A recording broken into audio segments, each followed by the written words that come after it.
আসসালামু আলাইকুম রহমতুল্লাহ। তো বিডি আমিনশিপ ট্রেনিং সেন্টারের পক্ষ থেকে সকলকে আন্তরিক শুভেচ্ছা জানিয়ে শুরু করছি আজকের আমাদের নতুন একটি ক্লাস, যেটা হলো আঁকা বাঁকা জমি আমরা কিভাবে পরিমাপ করব। এই আঁকা বাঁকা জমি পরিমাপ করতে আমাদের অনেক ঝামেলা পোহাতে হয়।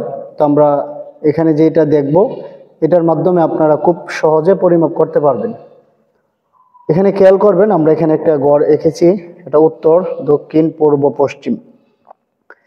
এখানে আপনি দেখেন এটা 75, এই বাহুটা 75, এটা হলো 160, এটা 158, এটা হলো 73।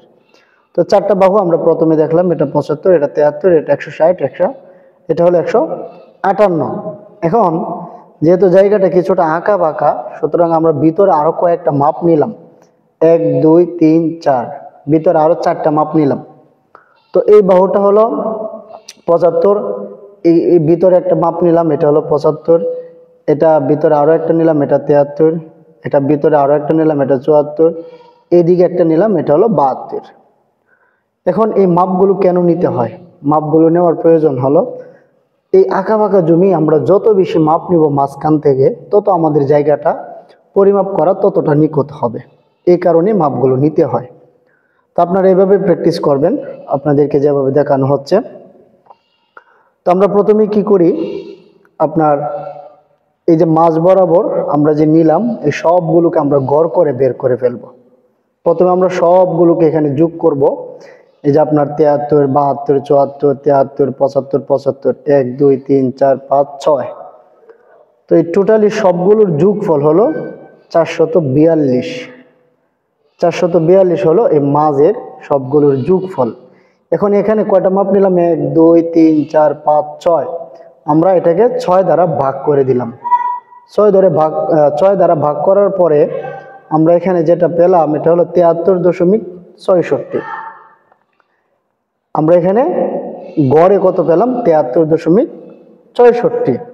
তাহলে আমরা এরপর আমরা যে এখানে আছে 160, এখানে আছে 158, এই দুইটাকে যদি আমরা যোগ করি এবং যোগ করার পরে যদি আমরা 2 দ্বারা ভাগ করি, তাহলে পাই 159।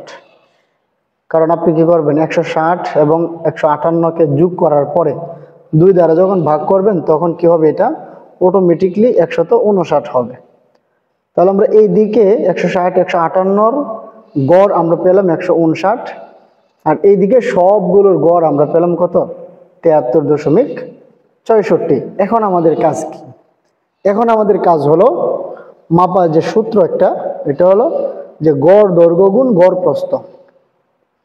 আমরা কিন্তু এখানে এইটা আর এটা কিন্তু একটা হলো গড় প্রস্থ, একটা হলো গড় দৈর্ঘ্য।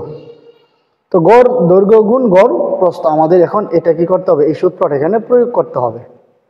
তো আমরা এখানে 159 আর 73.66কে গুণ করব। ঠিক আছে? তো গুণফল আমাদের বর্গফুট হিসেবে বের হয়ে আসলো, এটা 11,711.94। এটা বের হওয়ার পরে আমাদের কাজ কি? শতাংশে আমাদের নেওয়া। তো আমরা জানি যে 435.6 দ্বারা ভাগ করলে এটা শতাংশে বের হয়ে যায়। তো আমরা এটাকে ভাগ করার পরে আমরা দেখলাম যে 26.88 শতক জায়গা। ঠিক আছে? তো আপনারা এখানে ওভারঅল যেটা আপনারা খেয়াল করবেন ভালো করে, যে আমরা উত্তরের দিক এবং দক্ষিণের দিক এই দুইটাকে যোগ করার পরে 2 দ্বারা ভাগ করছি, আমরা একটা দৈর্ঘ্য পাইলাম 159। আর এদিকে এই সবগুলোকে যোগ করার পরে যতটা মাপ নিলাম ততটা মাপ দিয়ে আমরা কি করলাম, এখানে ভাগ করলাম। ভাগ করার পরে আমরা প্রস্থটা পেলাম 73.66।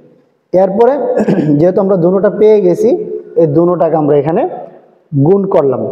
গুণ করার পরে মাপার সূত্রই এটা, গড় দৈর্ঘ্য গুণ গড় প্রস্থ। তো মাপার সূত্র যেহেতু এটা, আমরা কি করলাম, এটা দ্বারাতে গুণ করলাম। গুণ করার পর আমরা একটা গুণফল পেলাম, এটা বর্গফুট আকারে। বর্গফুটকে আমরা জানি 435.6 দ্বারা ভাগ দিলে আমাদের শতাংশটা বের হয়। তাহলে আশা করি আপনারা কি করতে পারবেন, এটা অবশ্যই আপনারা পরিমাপ করতে পারবেন। আপনারা কি করবেন, এটা এই সিস্টেমে এই কাজগুলো করবেন। এই সিস্টেমের কাজগুলো কি অবশ্যই করবেন। তো ভালো থাকবেন, যদি আপনাদের ভালো লাগে অবশ্যই চ্যানেলের পাশে থাকবেন। আসসালামু আলাইকুম ওয়া রাহমাতুল্লাহ।